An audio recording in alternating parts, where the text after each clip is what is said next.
इन्नल हम्दलिल्लाहि नहमदुहु व नस्तईनुहु व नस्तगफिरुहु व नु'मिनु बिही व नतवक्कलु अलैहि व नऊज़ु बिल्लाहि मिन शुरूरि अनफुसिना व मिन सय्यिआति अमालिना मन यहदिहिल्लाहु फला मुज़िल्ल लहु अम्मा बाद अऊज़ु बिल्लाहि मिनश शैतानिर रजीम बिस्मिल्लाहिर रहमानिर रहीम ज़य्यत उम्र किया मगरूर फ़ी गफ़ल कुमिलित तलाफ़ी फ़अंतल यौम फ़ी महल वंदम बितौबिन अला अय्यामिकल उवल वस्तफ़रिक़द दमा मिम्मा फ़ात फ़ी ज़मन वक़ाल नबी सल्लल्लाहु अलैहि वसल्लम खैरुकुम मन तअल्लमल क़ुरआन व अल्लमह औ कमा क़ाल अलैहि सलातु वस्सलाम। इंतहाई वाजिबुल एहतराम मुअज़्ज़ज़ और मुकर्रम हाज़िरीन, अल्लाह रब्बुल इज़्ज़त का बड़ा इनाम हमारे ऊपर इस वक्त हुआ। दीन की मजालिस में हम सबको शरीक होने की तौफ़ीक़ इनायत की। अल्लाह ताला बार बार ऐसी मजालिसों में हम सबको शरीक होने की तौफ़ीक़ अता फ़रमाए। बहरहाल कोई दुनियावी गर्ज़ नहीं, सियासी गर्ज़ नहीं, समाजी गर्ज़ नहीं। हर आने वाले की तमन्ना ये है कि मेरी कब्र अच्छी बन जाए, मेरी हशर अच्छी बन जाए, अल्लाह ताला सियाकारियों को माफ़ फरमा दे और आइंदा गुनाहों से बचने की तौफ़ीक़ अता फरमा दे। सबकी ये गर्ज है। एक फ़रामीन मुबारिका आप सल्लल्लाहु अलैहि वसल्लम के फ़रामीन में से एक इस वक्त आपके सामने रखा, लिहाजा इसी की मुख्तसर वक्त में तशरीह करनी है।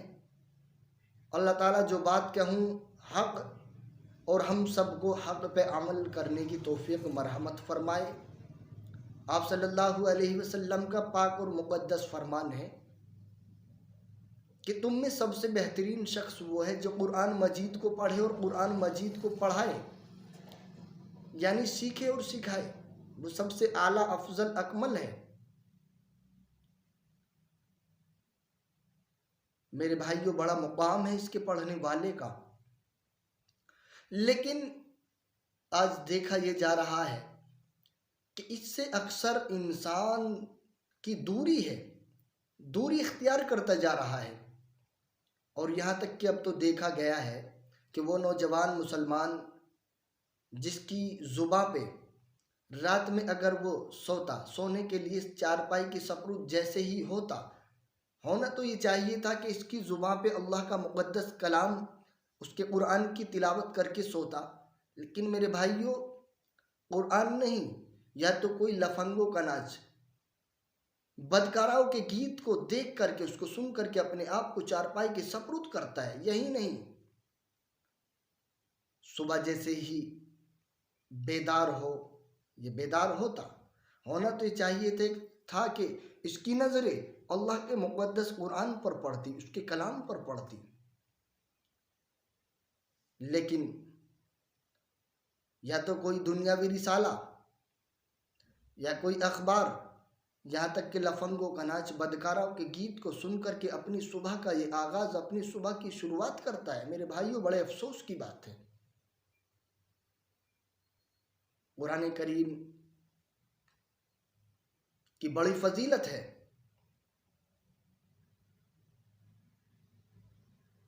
दुश्मनान इस्लाम ने इस्लाम को ललकारा, इस्लाम की शान में गुस्ताखी की।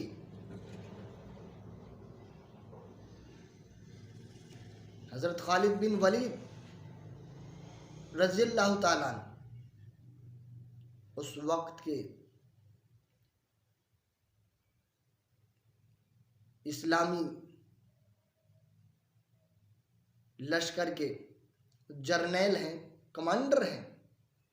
हज़रत खालिद बिन वलीद ने जैसे ही गुस्ताखाना अल्फाज सुने, दुश्मन ने इस्लाम को ललकारा और अर्ज़ किया कि मैं पल भर से पहले इस्लाम को ख़त्म कर सकता हूँ। हज़रत खालिद बिन वलीद रज़ियल्लाहु ताला अन्हु ने अर्ज़ किया कि इस्लाम के दुश्मन, अपनी ज़ुबान को सवार के बोल। क्यों? इसलिए कि अगर तूने इस्लाम की शान में गुस्ताखी की तो याद रखना तेरी ज़ुबान खींच ली जाएगी।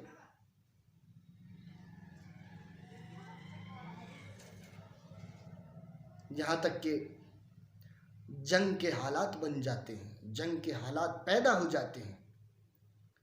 हज़रत खालिद बिन वलीद रज़ियल्लाहु ताला अन्हु अपने मुख्तसर साथियों के साथ ये आते हैं, जिनकी तादाद खुद आपे के समेत 60 इंसान हैं, लेकर के मैदान जंग की ओर रवाना होते हैं।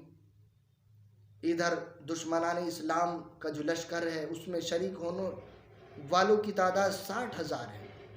ये इस्लाम का दुश्मन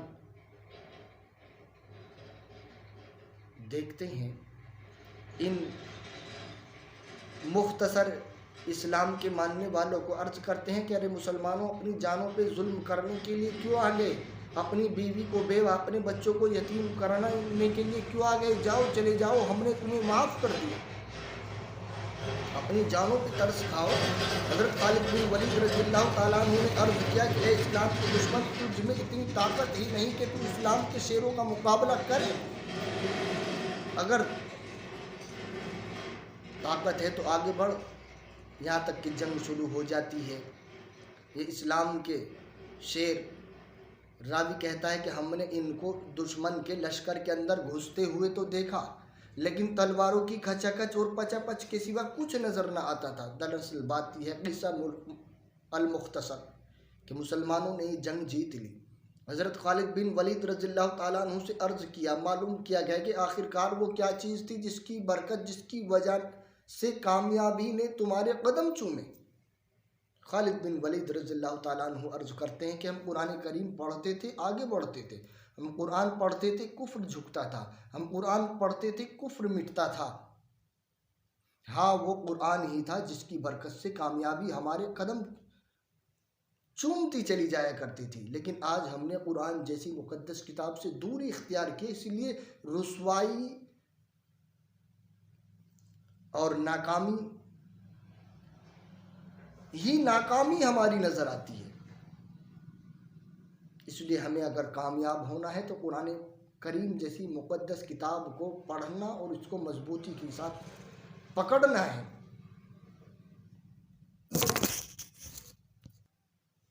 गुज़िश्ता दौर के अंदर एक मीटिंग हुई। न्यूयॉर्क अमेरिका का रहने वाला गंजे सर वाला यहूदी अपने मानने वालों को दो बातों की तलकीन करता है कि अगर इस्लाम को पस्त और उसको कमज़ोर देखना चाहते हो तो दो काम करने होंगे। अव्वल के इनके बच्चों को नाच गाना सिखाया जाए, तबला इन्हें बजाना सिखाया जाए, और दूसरा इनके घरानों यानी इनके घरों के अंदर से पर्दे के माहौल को ख़त्म कर दिया जाए।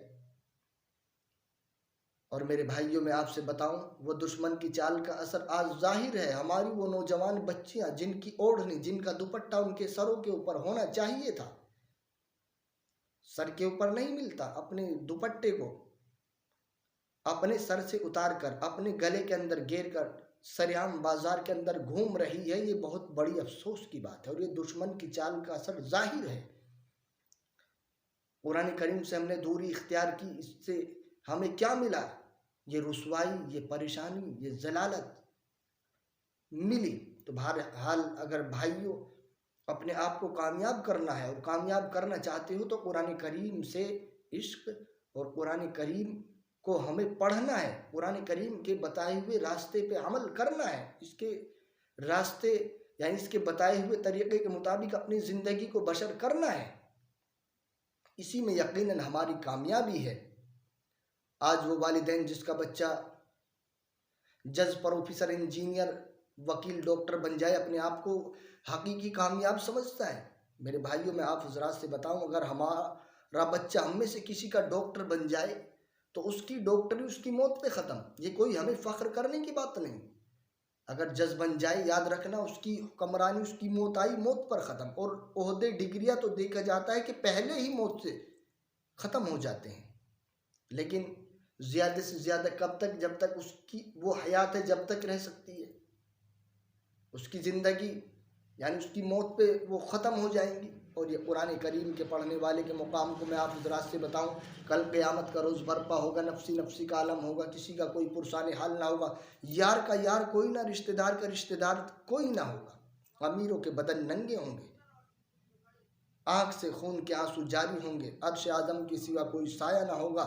ये कुरान करीम को जिसने पढ़ा, अपने सीने के अंदर महफूज रखा, इसके बताए हुए तरीक़े के मुताबिक ज़िंदगी को बशर किया, अल्लाह तबारक व तआला के हुजूर आगे बढ़ेगा, अल्लाह से फ़रियाद करेगा, मेरे रब, ये मेरा चचाज़ाद भाई, ये मेरा तायाज़ाद भाई, तेरा मुक़द्दस कलाम मेरे सीने के अंदर महफूज होने के बावजूद ये आज जहन्नम का ईंधन बने, मैं इस बात को बिल्कुल गवारा नहीं कर सकता।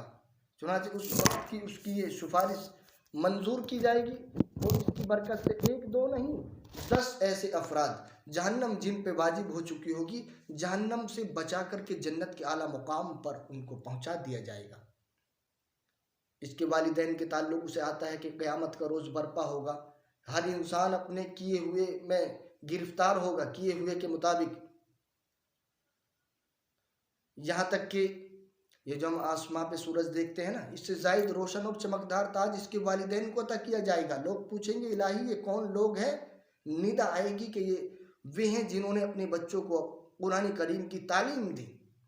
आज इनके वालिदैन को इस एजाज़ और इस इनाम से नवाजा जा रहा है। खुद कुरान करीम के पढ़ने वाले के ताल्लुक से आता है कि क़यामत के रोज़ इसको कह दिया जाएगा कि कुरान को पढ़ता जा और बहिश्त यानी जन्नत के दर्जों पर चढ़ता जा, बस तेरा वही मुकाम होगा जहाँ तेरी आखिरी आयत होगी। मेरे भाइयों, असल कामयाबी तो वो है हम में से जिसका बच्चा कुरान करीम का हाफिज हो जाए।